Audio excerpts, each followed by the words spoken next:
Hi guys, welcome back to my YouTube channel. As in today's video is gonna be a part 2 of the common news idioms in our days. The other videos or this idiom that I'm giving to you guys is for your own good, so you guys can know how to communicate with other people, either by public speaking, either by doing debates, either when you're even talking to your professors or your fellow classmates as well. Don't forget to measure big thumbs up, subscribe to my YouTube channel, comment down below any other form of videos on to see me do apart from the public speaking series and the French series, any other English video or any other topic you generally want me to touch on, leave a comment down below and let's get started in today's video. The first idiom that you guys commonly know, I think if you see it in my last video, but I'll put it again, is beating around the bush. Of course, you know what beating around the bush is going straight forward to the point.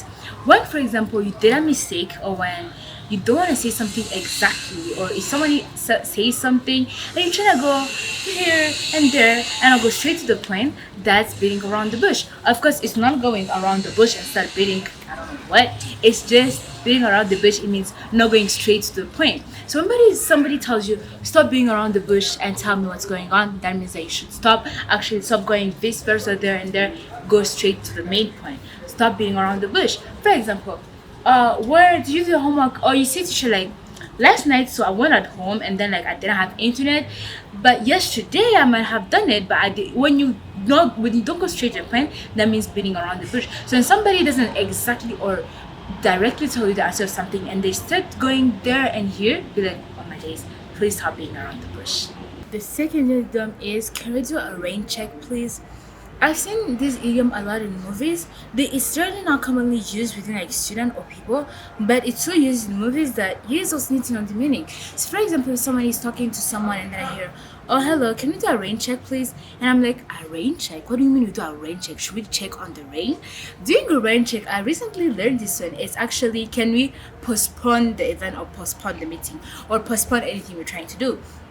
So let's say you had a meeting planned, but something came up, something really important came up, and you're not available today.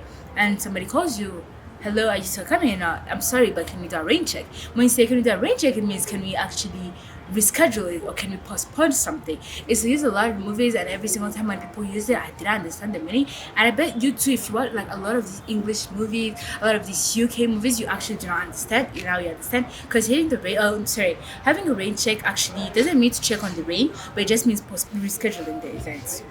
The third idiom I'm giving you is getting something out of your chest or getting something off your chest. This basically means getting something that you really wanted to outside. Most of the times we keep things to ourselves, or maybe something happened, we keep to ourselves, or like we have this really huge burden in our hearts, and when somebody tells you get it out of your chest, it's like get something, like get it out. Like if for example you've been hurt because of something and you've been keeping it to yourself, and maybe you come out to a friend, it's like like that's something I got out of my chest, something basically that I'm leaving out. For example, it was a secret you're hiding for so long and you finally tell it to your parents, it's like, yes, I got it out of my chest, like I actually removed this. So when you have something really deep, even that doesn't have to be too deep, but something that you keep to yourself and you feel like it's a huge burden to you, you can literally get it out of your chest. Just get it out of your chest, like the song says.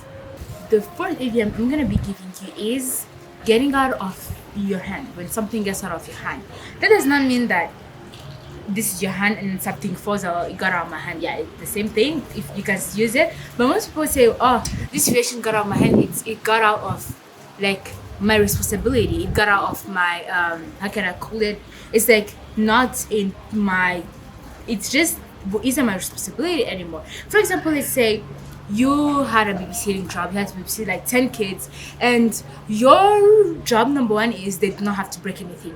But let's say 10 kids, it's a lot. And maybe, for example, you're trying to manage the 5 others that are trying to eat something, they're trying to play, they're trying to chase a dog, and then the other 5 break something. So they ask you, how did this happen? It got out of my hand. Like it was too much, it got out of my hand. It wasn't like, I couldn't take it into consideration, I couldn't manage it. It just become unmanageable to me. So when something gets out of your hand, it basically means that it quite samaisha. We don't care, it just went. And the fifth idiom and the last one that I'm gonna giving you is are you keen to do this? So for example, as an idiom, when somebody says I'm keen to do something, it's not I am not gonna be pleased to do something. When I'm keen to do something, it's I'm excited to do this. It's also part of like a word. So for example, if I go, oh my days, I'm so keen to do this something, it's like, what do you mean you're so keen to do this? Being keen means being excited. So for example, I am keen to learn this lesson.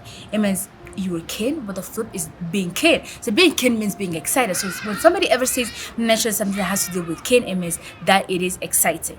And the fifth idiom, which is the last one I'm going to give you, is the last straw. Quite few people know what this means, but I'm going to add it too. When something is the last straw, it means that it's the last nerve.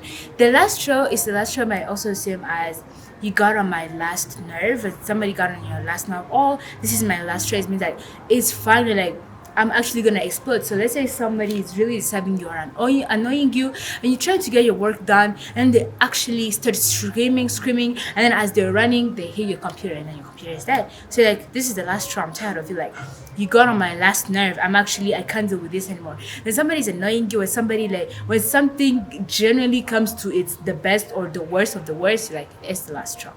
Thank you guys so much for following these idioms. I hope that these idioms actually help you. If you say, I want to get something out of my chest, it got on my hand, I'm keen to do this.